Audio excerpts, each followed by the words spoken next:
श्रेयान् द्रव्यमयाज्ञात् ज्ञानयज्ञः परन्तप सर्वं कर्माखिलं पार्थ ज्ञाने परिसमाप्यते तद्विद्धि प्रणिपातेन परिप्रश्नेन सेवया उपदेक्ष्यन्ति ते ज्ञानम्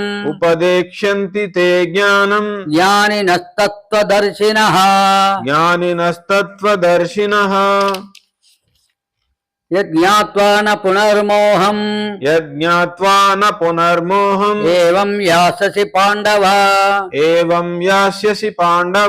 येन भूतान्यशेषेण द्रक्ष्यस्यात्मन्यथो मयि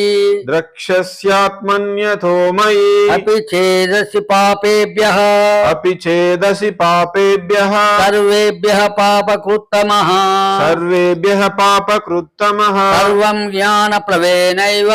सर्वं ज्ञानप्लवेनैव वृजिनं सन्तरिष्यसि यथैधांसि समिद्धोऽग्निः भस्मसात् कुरुते अर्जुन ज्ञानाग्निः सर्वकर्माणि भस्मसात् कुरुते तथा न हि ज्ञानेन सदृशम् पवित्रमिह विद्यते तत्स्वयं योग संसिद्धः कालेनात्मनि विन्दति श्रद्धावान् लभते ज्ञानम् तत्परः संयतेन्द्रियः ज्ञानं लब्ध्वा परां शान्तिम् अचिरेणाधिगच्छति अज्ञश्च संशयात्मा विनश्यति नायं लोकोऽस्ति न परो न सुखं संशयात्मनः योगसंन्यस्तकर्माणं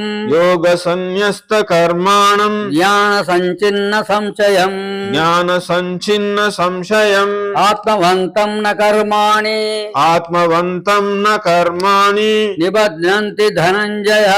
निबध्नन्ति धनञ्जय तस्मादज्ञानसम्भूतम् हृत्स्थं ज्ञानासीनात्मनः चित्वैनं संशयं योगम् आतिष्ठोत्तिष्ठ भारत యాంత్రికముగా ద్రవ్యముతో చేసే యజ్ఞం కన్నా జ్ఞానంతో చేసే యజ్ఞము ఎంతో శ్రేష్టమైనది. ఏదేమైనా అన్ని యజ్ఞ కర్మలు జ్ఞానం నందే పరిసమాప్తమగును.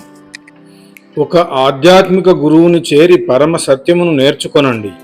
వినయంతో ఆయనను ప్రశ్నలు అడుగుతూ ఆయనకు సేవ చేయండి. అటువంటి మహాత్ముడైన జ్ఞాని మీకు జ్ఞానోపదేశం చేయగలడు. ఎందుకంటే ఆయన స్వయంగా యథార్థమును దర్శించినవాడు.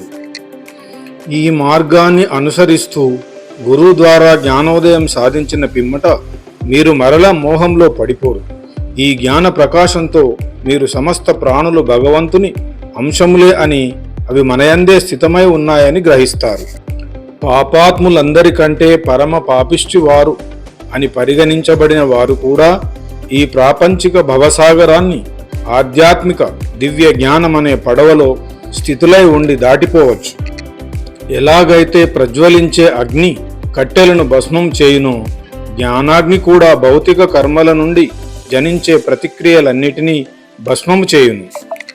ఈ లోకంలో దివ్య ఆధ్యాత్మిక జ్ఞానం కంటే పవిత్రమునర్చేది వేరే ఏమీ లేదు. చాలా కాలం యోగ సాధనతో అంతఃకరణ శుద్ధి సాధించిన తర్వాత కాలక్రమంలో ఈ జ్ఞానం సాధకుని హృదయంలో పొందబడుతుంది. గాఢమైన శ్రద్ధా విశ్వాసాలు కలవారు మరియు తమ మనో ఇంద్రియములను నియంత్రణ చేసే అభ్యాసము చేసిన వారు దివ్య ఆధ్యాత్మిక జ్ఞానాన్ని పొందుతారు. ఇటువంటి శ్రేష్టమైన అలౌకిక జ్ఞానంతో వారు అతి త్వరగా శాశ్వతమైన పరమశాంతిని పొందుతారు. జ్ఞానము విశ్వాసము రెండూ లేనివారు మరియు అనుమానం పడే స్వభావం కలవారు పతనమైపోతారు. విశ్వాసము లేక సందేహించే వారికి ఈ లోకంలో ఇంకా పరలోకంలో కూడా సుఖం ఉండదు. యోగాగ్నిలో కర్మలను త్యజించి జ్ఞానంతో తమ అన్ని సందేహాల నివృత్తి చేయబడి ఆత్మజ్ఞానమందే స్థితులైన వారిని కర్మలు బంధించవు. కాబట్టి జ్ఞానమనే ఖడ్గంతో మీ హృదయంలో జనించిన సందేహాలను ముక్కలు చేయండి. కర్మయోగంలో స్థితులై ఉండండి. లేవండి. మీ కర్తవ్య నిర్వహణ చేయండి.